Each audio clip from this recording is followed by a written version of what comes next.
আসসালামু আলাইকুম ওয়া রাহমাতুল্লাহি ওয়া বারাকাতুহু। দেশ ও দেশের বাইরে থেকে যে যেখান থেকে আমাদেরকে দেখছেন সকলকে স্বাগত জানাচ্ছি আওয়ার ইসলাম স্টুডিওতে। পবিত্র রমজান আমাদের জন্য বরকতময় এক মাস, যেখানে রয়েছে ইবাদতের অফুরন্ত সুযোগ। এই মাসে রোজা রাখার পাশাপাশি আমাদের কিছু গুরুত্বপূর্ণ মাসালা জানা জরুরি। যেমন, রমজানে ভুলবশত খেয়ে ফেললে রোজা কি হবে?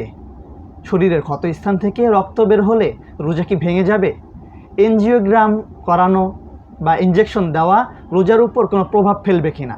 এইসব গুরুত্বপূর্ণ আধুনিক মাসালা নিয়ে আমরা আলোচনা করব হেলদি শপ FHB ইন্টারন্যাশনাল নিবেদিত আজকের বিশেষ আয়োজন রমজানের মাসালা অনুষ্ঠানে।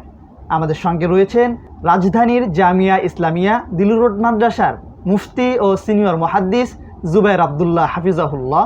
হজরতকে আওয়ার ইসলাম স্টুডিওতে স্বাগত জানাচ্ছি। আপনার কাছে আমরা এখন জানতে চাচ্ছি, রোজা অবস্থায় মিসওয়াক করার হুকুম কি? সুন্দর প্রশ্ন। মেসওয়াক রাসূলুল্লাহ সাল্লাল্লাহু আলাইহি ওয়াসাল্লামের একটি অন্যতম গুরুত্বপূর্ণ সুন্নাহ।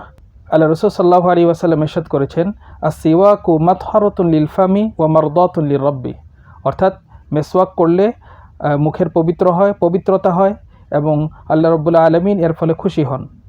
তো রোজা অবস্থায় মেসওয়াক করা এটা জায়েজ, এমনকি এটা মাকরুহ না। কাঁচা ডাল দিয়েও মেসওয়াক করা যাবে, এমনকি আসরের পরে বা ইফতারের আগ মুহূর্তেও যদি মেসওয়াক করে সেটাও মাকরুহ না।